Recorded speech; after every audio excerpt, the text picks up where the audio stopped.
Patrick Hutzel from intensivecarehotline.com with another quick tip for families in intensive care. So I've got an email from a reader who says, my mum is in ICU with multi-organ failure with underlying severe acute pancreatitis.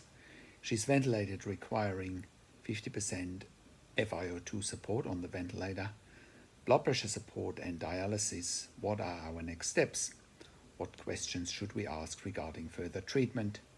Today she has had a cytocyst drained via ultrasound, endoscopy and fluid drained from a pulmonary edema. 700 mils was drained. She's only 67 years old. Well, thank you so much for this question. Let's break down what's happening. Unfortunately, many patients in ICU that end up with pancreatitis can go into multi-organ failure. But I'll come back to that in a minute. Let's just carry on with that email where our reader says she's ventilated requiring FiO2 support 50%. So she's on the ventilator on 50% of oxygen. Room air, the air that you and I are breathing, is 21%. So that's a fair amount of support. But it's only one of many numbers on the ventilator that need to be considered. I would be curious to know what ventilation settings is your mum on. What are her arterial blood gases? The biggest challenge for families in intensive care is simply that they don't know what they don't know. They don't know what to look for. They don't know what questions to ask. They don't know their rights, and they don't know how to manage doctors and nurses in intensive care. And this is another very typical example of, that the information that this reader is sending us is great, but it's still only probably about 30% of the information we would need to make an accurate assessment. But let's carry on. She's also saying that she's on blood pressure support, which means most likely she's on inotropes or vasopressors for a low blood pressure, which is also considered life support, by the way. So, basically what's happening, part of the multi-organ failure and pancreatitis because of the infection, this lady might be in septic shock. Her blood pressure might have dropped because of that, and therefore she needs inotropes or vasopressors through a central line to keep her blood pressure compatible with life. Now, she's also on dialysis, which is another form of life support. So at the moment we can identify with multi-organ failure, she's on 3 levels of life support. A is the mechanical ventilator, B is the inotropes or vasopressors for the low blood pressure, and C is dialysis for kidney failure. What are our next steps? What questions should we ask regarding further treatment? So often when someone has a pancreatitis, one of the important things is to keep someone nil by mouth. So not giving anything orally, which is not an option on a ventilator with a breathing tube anyway, but also not to give any nasogastric tube feeds. So one of the ways to manage that and maintain nutrition is TPN, also known as total parenteral nutrition, or also known as intravenous nutrition. So you should be asking for that. Number 2, you should be finding out what your mother's blood results are. For example, does she have a high white cell count to further confirm that she has a septic shock or that she has an infection?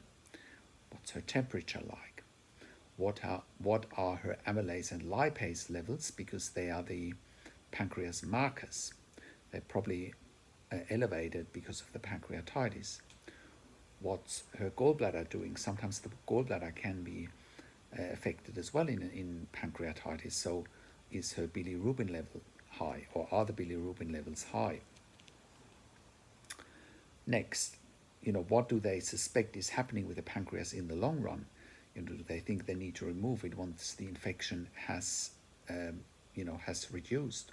Also with pancreatitis, often blood sugar levels are all over the place because insulin is being produced by the pancreas. So with the pancreas being infected, insulin may not be produced as well as normally. So therefore, your mom might show signs of diabetes in the interim.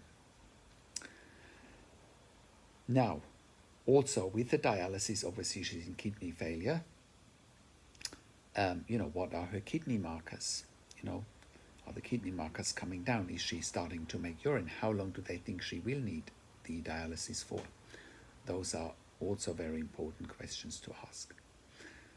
And again, is she, with her being in multi-organ failure, is she in an induced coma? Is she sedated, or is she awake potentially?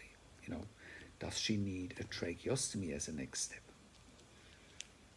Those are all important questions to ask. You also haven't shared how long your mom has been in ICU for. Is this a new thing? Has she been in ICU for 2 weeks already? If she's been in ICU for 10 to 14 days, ventilated, a tracheostomy might be the next natural step. Now, you're also saying today she has had a cytocyst drained via ultrasound endoscopy and fluid drained from a pulmonary edema. 700 mils was drained. She's 67 years old. So there's lots going on there. Well, I don't know what happened with the cyst, but it's probably part of the abdominal issues that are going on with the pancreatitis. And then fluid drain from a pulmonary edema, 700 mils was drained. She might have a chest drain in her lungs to drain more fluid. So there's a lot going on there. And, you haven't shared how long your mum has been in ICU, but, you got to look at the positives. Your mum is alive at the moment. Yes, she's very, very sick, but, every day she lives, hopefully she can recover. And keep asking the questions that I just highlighted to you. I want to keep the video reasonably short, and there's many more questions you should be asking. For example, what sedatives is she on? Is she on opiates such as morphine, fentanyl? Again, blood results, arterial blood gas results, ventilator settings, the complete ventilator settings, would be very interesting to find out. Have they done an abdominal ultrasound? And I'm sure they would have by now. Have they done an ultrasound of the heart because she's on inotropes and vasopressors? Have they done a kidney ultrasound because she's in kidney failure? So those are all questions to ask. What are the next steps? When can they wake your mum up, and get her out of the induced coma? So that is my quick tip for today. If you have a loved one in intensive care, go to intensivecarehotline.com, call us on one of the numbers on the top of our website, or simply send us an email to support@intensivecarehotline.com. Also, have a look at our membership for families in intensive care. There you have access to me and my team 24 hours a day, and we answer all questions intensive care related. Also, if you need a medical record review for your loved one in intensive care, go and contact us as well. We review medical records for families, for patients in intensive care while they are in ICU, but we also review them after intensive care. But we strongly recommend to have them reviewed in real time while your loved one is in intensive care.